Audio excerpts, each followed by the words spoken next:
Last week, a couple came to me after wasting nearly $10,000 just setting up a retirement plan that they couldn't even afford to fund. They were making over $800,000 a year. Both of them were successful, intelligent, and hardworking, but their previous advisor never bothered to fully understand their cash flow situation. Instead, they were pushed into an expensive and complex retirement plan that looked impressive on paper, but didn't fit their actual financial life. Unfortunately, this happens more than you'd think, which raises the question, why do financial advisors give bad advice? And how can you make sure that it doesn't happen to you? For those who don't know me, my name's Daniel Miller. I work with Gen X business owners and high income families to bring clarity, structure, and strategy to their finances. I've spent over a decade in this industry, first working inside of a larger firm and now as an independent advisor.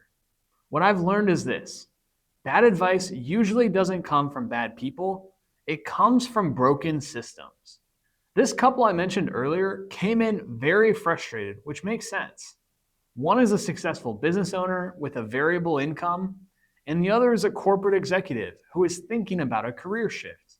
After years of handling everything themselves and carrying that weight, they finally decided it was time to free up the stress of retirement planning on their own. They asked around, got a referral to an advisor, and scheduled their first meeting feeling optimistic. Within 3 meetings, they were signing documents for a complex, defined contribution plan. It sounded sophisticated. The projections looked amazing.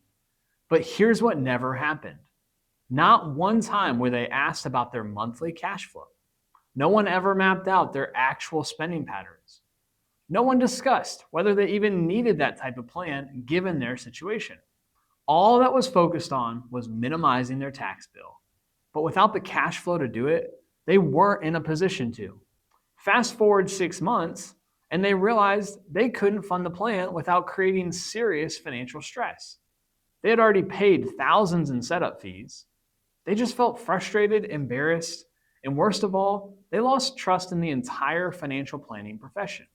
When they came to me, they were rightfully skeptical, and I don't blame them, because what they experienced isn't unique. It's a tragic example of how many advisory relationships actually work. So why does this happen, and how can you avoid it? There are 3 big structural issues within the advisor industry that create outcomes like this. I'll go in depth on all 3 so you know what to look out for when you decide to outsource your retirement planning. Reason number 1 is product-driven incentive structures. The first and biggest underlying issue is compensation structure. Most advisors operate inside firms that have strict revenue targets that are tied to financial products or investing platforms. So even when there are good intentions, some advisors might have these underlying incentives to use certain investments or plans that might not be the best for the client. In the case of that couple, defined contribution plans in specific generate significant upfront revenue with things like setup fees, ongoing administration costs, and often ongoing advisory fees on top of that. For an advisor under pressure to hit quarterly targets, it can be tempting to present the most sophisticated solution rather than the most appropriate one. The problem isn't that defined contribution plans are inherently bad.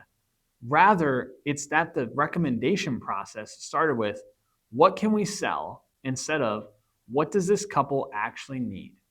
A true financial planning process would have revealed that with their cash flow volatility as a business owner and a potential upcoming career change, what they really needed was liquidity and flexibility, not a rigid contribution structure. This is why I always ask potential clients, how is your current advisor compensated, and what does their firm specialize in? Because if you're talking to someone who primarily gets paid through insurance products, you'll probably end up with insurance-heavy recommendations. If they specialize in alternative investments, suddenly those will look like the answer to everything. The right approach starts with understanding your complete financial picture: your income stability, your tax situation, existing assets, liquidity needs, goals, well before any product is ever mentioned. Reason number 2, The assembly line approach to planning. The second issue is what I call the assembly line approach. Many advisory firms have standardized processes that move clients through predetermined stages: initial meeting, risk assessment questionnaire, proposal, implementation. It's efficient, it's scalable, but it often misses what actually matters. Here's what that looked like for this couple. They filled out a questionnaire about their risk tolerance. They then provided their income and asset information. They attended a presentation where they saw simulations showing their probability of retirement success. All of this happened in less than a month, but no one spent time understanding the other details of their situation. For example, his business income was highly variable. Some years they'd clear 900,000, other years closer to 600,000. She was considering a career transition in the next 2 years that would temporarily reduce her income. They were also helping support aging parents and had concerns about long-term care planning. None of this complexity made it into the plan. Instead, they got a generic recommendation based on their age, income bracket, and risk score. The defined contribution plan looked perfect for high-income professional couple, age 48 and 52, but it didn't fit the actual humans sitting across the table. Real financial planning requires time. It requires multiple conversations where an advisor listens more than they talk. It means understanding not just your numbers, but your values, your concerns, and your vision for the future. When I work with clients, our first several meetings are almost entirely about discovering those details. I'm not presenting solutions, I'm learning who you are and what you're trying to accomplish. If you're interviewing advisors and someone is ready with recommendations after 1 or 2 meetings, that should be a red flag. Complex financial situations require deep understanding, and deep understanding takes time. Reason number 3, the set it and forget it mentality. The third issue is ongoing engagement or the lack of it. Many advisory relationships are built around an annual review model. You meet once a year, make minor adjustments, and that's it. For straightforward situations, this might work. But for business owners and high-income professionals, your financial life is constantly evolving. That couple's situation changed dramatically within months of implementing their plan. His business lost a major contract that shrunk revenue. She decided to step away from her corporate role for more of a work-life balance earlier than she expected.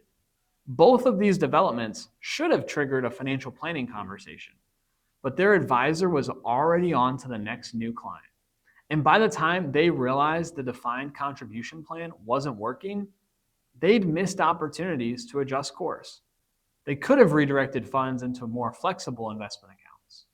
This is why I structure my practice around quarterly reviews with planning clients, with monthly touch points when needed.